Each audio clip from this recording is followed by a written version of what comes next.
आज हम बात करेंगे प्लूटो के बारे में, जो कभी हमारे सौर मंडल का 9वां ग्रह माना जाता था। प्लूटो की खोज 1930 में खगोल शास्त्री क्लाइड टॉम्बो ने की थी। उस समय यह खोज एक बड़ी उपलब्धि मानी गई थी और प्लूटो को हमारे सौर मंडल का 9वां ग्रह घोषित किया गया था। प्लूटो एक दूरस्थ और बर्फीली दुनिया हमेशा से ही हमारी कल्पना को मोहित करता रहा है। इसकी सतह पर बर्फ और पहाड़ों की मौजूदगी ने इसे और भी रहस्यमय बना दिया। हालांकि 2006 में इंटरनेशनल एस्ट्रोनॉमिकल यूनियन यानी IAU ने प्लूटो को फिर से वर्गीकृत किया। इस निर्णय ने खगोल विज्ञान के क्षेत्र में एक नई बहस को जन्म दिया। IAU ने प्लूटो को पूर्ण ग्रह की श्रेणी से हटाकर बौने ग्रह की श्रेणी में डाल दिया। अब इसे पूर्ण ग्रह नहीं माना जाता है। इस फैसले ने बहस और विवादों को जन्म दिया। कई वैज्ञानिक और खगोल शास्त्री इस निर्णय से असहमत थे और उन्होंने इसे चुनौती दी। आइए जानें प्लूटो की स्थिति में बदलाव के पीछे के कारणों के बारे में। IAU ने प्लूटो को बौने ग्रह की श्रेणी में क्यों रखा? इसके पीछे मुख्य कारण यह था कि प्लूटो अपने कक्ष में अन्य पिंडों को साफ नहीं कर पाता है, जो कि एक ग्रह की परिभाषा के लिए आवश्यक है। प्लूटो का कक्ष अन्य ग्रहों की तुलना में बहुत अधिक अंडाकार और झुका हुआ है। इसके अलावा प्लूटो का आकार भी अन्य ग्रहों की तुलना में बहुत छोटा है। वैज्ञानिकों ने यह भी पाया कि प्लूटो के पास एक ठोस सतह है, लेकिन इसका द्रव्यमान और आकार इसे ग्रह की श्रेणी में रखने के लिए पर्याप्त नहीं है। प्लूटो को बौने ग्रह की श्रेणी में रखने का एक और कारण यह है कि यह काइपर बेल्ट का हिस्सा है, जो सौर मंडल के बाहरी क्षेत्र में स्थित है और जिसमें कई छोटे छोटे पिंड शामिल हैं। प्लूटो के बारे में हमारी समझ को और बढ़ाने के लिए नासा ने न्यू होराइजन्स मिशन लॉन्च किया। इस मिशन ने प्लूटो की सतह और उसके वातावरण के बारे में महत्वपूर्ण जानकारी प्रदान की। न्यू होराइजन्स ने प्लूटो की सतह की उच्च गुणवत्ता वाली तस्वीरें भेजी, जिनसे हमें इसके भूगोल और संरचना के बारे में और अधिक जानने का मौका मिला। इन तस्वीरों और डेटा ने वैज्ञानिकों को प्लूटो के बारे में नई जानकारियां प्रदान की और इसके बौने ग्रह की स्थिति को और भी मजबूत किया। प्लूटो की स्थिति चाहे जो भी हो, यह हमेशा से ही खगोल विज्ञान के प्रेमियों के लिए एक आकर्षण का केंद्र रहा है। इसकी रहस्यमयता और सुंदरता ने हमेशा से ही लोगों को मोहित किया है। आज भी प्लूटो के बारे में जानने और समझने की हमारी जिज्ञासा बनी हुई है। यह हमें सिखाता है कि खगोल विज्ञान में हमेशा कुछ नया सीखने और खोजने को होता है। तो दोस्तों, प्लूटो की कहानी यहीं खत्म नहीं होती। यह हमें प्रेरित करता है कि हम हमेशा जिज्ञासु बने रहें और ब्रह्मांड के रहस्यों को जानने की कोशिश करते रहें। धन्यवाद। 1990 के दशक में खगोलविदों ने एक अभूतपूर्व खोज की। उन्हें नेपच्यून से परे एक ऐसा क्षेत्र मिला जो बर्फीले पिंडों से भरा हुआ था। क्विपर बेल्ट नामक इस क्षेत्र ने बाहरी सौर मंडल के बारे में हमारी समझ को बदल दिया। पता चला कि प्लूटो इसी बेल्ट में रहता है। यह अपने आसपास के कक्षीय क्षेत्र को कई अन्य बर्फीले पिंडों के साथ साझा करता है। क्विपर बेल्ट की खोज ने एक महत्वपूर्ण सवाल खड़ा कर दिया। आखिर ग्रह की सही परिभाषा क्या है? खगोलीय पिंडों के नामकरण और वर्गीकरण के लिए जिम्मेदार IAU ने इस चुनौती को स्वीकार किया। 2006 में उन्होंने किसी वस्तु को ग्रह माने जाने के लिए 3 मानदंड स्थापित किए। सूर्य के चारों ओर प्लूटो की कक्षा काफी असामान्य है। अन्य ग्रहों की तुलना में यह अंडाकार और झुकी हुई है।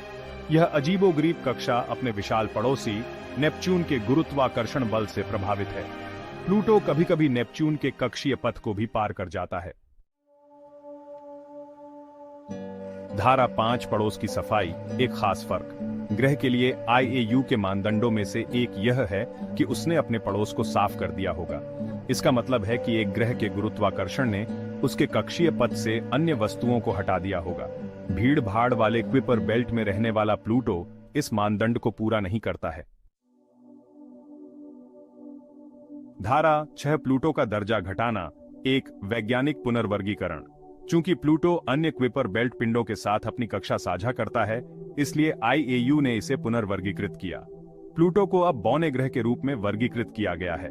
यह निर्णय ग्रहों की एक सुसंगत परिभाषा की वैज्ञानिक आवश्यकता पर आधारित था।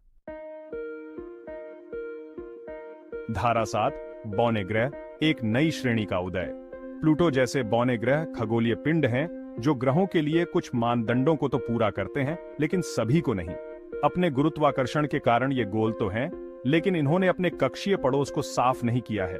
प्लूटो के पुनर्वर्गीकरण से हमारे सौर मंडल में अन्य बौने ग्रहों की पहचान हुई। धारा 8 क्विपर बेल्ट की खोज, प्लूटो के रहस्यों से पर्दा उठाना।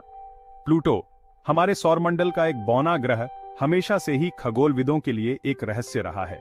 यह छोटा और ठंडा ग्रह जो सूर्य से बहुत दूर स्थित है, अपने आप में कई रहस्यों को समेटे हुए है। 2006 में शुरू किया गया नासा का न्यू होराइजन्स मिशन इस रहस्यमयी ग्रह के बारे में अधिक जानने के लिए एक महत्वपूर्ण कदम था। इस मिशन का उद्देश्य था प्लूटो और उसके आसपास के क्षेत्र की विस्तृत जानकारी प्राप्त करना। 2015 में हमें प्लूटो की नजदीकी तस्वीरें प्रदान करता है। इन तस्वीरों ने हमें प्लूटो की सतह की अद्भुत और विस्तृत झलक दी। ये पहली बार था जब मानवता ने इस दूरस्थ ग्रह को इतनी स्पष्टता से देखा। इन छवियों ने पहाड़ों, ग्लेशियरों और अन्य भूवैज्ञानिक संरचनाओं को उजागर किया। प्लूटो की सतह पर पाए जाने वाले ये पहाड़ और ग्लेशियर इस ग्रह की भूवैज्ञानिक गतिविधियों के प्रमाण हैं और एक पतले वातावरण के साथ एक आश्चर्यजनक रूप से विविध और जटिल दुनिया का खुलासा किया। प्लूटो का वातावरण, जो मुख्य रूप से नाइट्रोजन, मीथेन और कार्बन मोनोऑक्साइड से बना है, बहुत पतला है, लेकिन यह इस ग्रह की जलवायु और मौसम को प्रभावित करता है। क्विपर बेल्ट, जो कभी एक रहस्यमय क्षेत्र था, अब गहन अध्ययन का क्षेत्र है। यह क्षेत्र, जो सौरमंडल के बाहरी किनारे पर स्थित है, कई छोटे छोटे बर्फीले पिंडों और बौने ग्रहों का घर है, अब गहन अध्ययन का क्षेत्र है। वैज्ञानिक अब इस क्षेत्र का अध्ययन कर रहे हैं ताकि वे सौरमंडल के गठन और विकास के बारे में अधिक जान सकें। क्विपर बेल्ट में पाए जाने वाले पिंड सौरमंडल के प्रारंभिक दिनों के अवशेष हैं और वे हमें हमारे सौरमंडल के इतिहास के बारे में महत्वपूर्ण जानकारी प्रदान कर सकते हैं। धारा 9 प्लूटो की विरासत, भविष्य की खोजों को प्रेरित करना। प्लूटो, जो कभी हमारे सौर मंडल के सबसे बाहरी किनारे पर स्थित एक रहस्यमय ग्रह था, अब हमारे लिए एक प्रेरणा का स्रोत बन गया है। यह हमें याद दिलाता है कि हमारे ब्रह्मांड में अभी भी अनगिनत रहस्य छिपे हुए हैं जिन्हें खोजा जाना बाकी है। प्लूटो के पुनर्वर्गीकरण ने ग्रहों की परिभाषाओं के बारे में बहस छेड़ दी। वैज्ञानिक समुदाय में इसने एक नई चर्चा को जन्म दिया, जिसमें ग्रहों की परिभाषा और उनकी विशेषताओं पर गहन विचार विमर्श हुआ। इस बहस ने न केवल प्लूटो को बल्कि अन्य खगोलीय पिंडों को भी नए दृष्टिकोण से देखने का अवसर प्रदान किया। हालांकि इसने बाहरी सौरमंडल की खोज में नए सिरे से रुचि भी जगाई। वैज्ञानिकों ने काइपर बेल्ट और उससे परे के क्षेत्रों में नई खोजों के लिए अपने प्रयासों को तेज कर दिया। इसने हमें यह समझने में मदद की कि हमारे सौर मंडल के बाहरी क्षेत्र कितने विविध और जटिल हो सकते हैं। प्लूटो, जो कभी प्रकाश का एक दूर का बिंदु था, अब अजूबों से भरी एक जटिल दुनिया है। इसके सतह पर पहाड़, घाटियां और बर्फीले मैदान हैं, जो इसे एक अद्वितीय और आकर्षक खगोलीय पिंड बनाते हैं। प्लूटो के चंद्रमाओं की खोज ने भी हमें इसके बारे में और अधिक जानने का अवसर दिया है।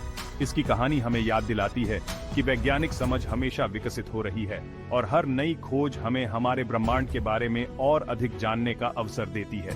वैज्ञानिकों ने प्लूटो के बारे में जो नई जानकारी प्राप्त की है, उसने हमारे सौरमंडल के इतिहास और विकास के बारे में हमारी समझ को गहरा किया है, जिससे नई खोजें हो रही हैं और ब्रह्मांड के लिए गहरी सराहना मिल रही है।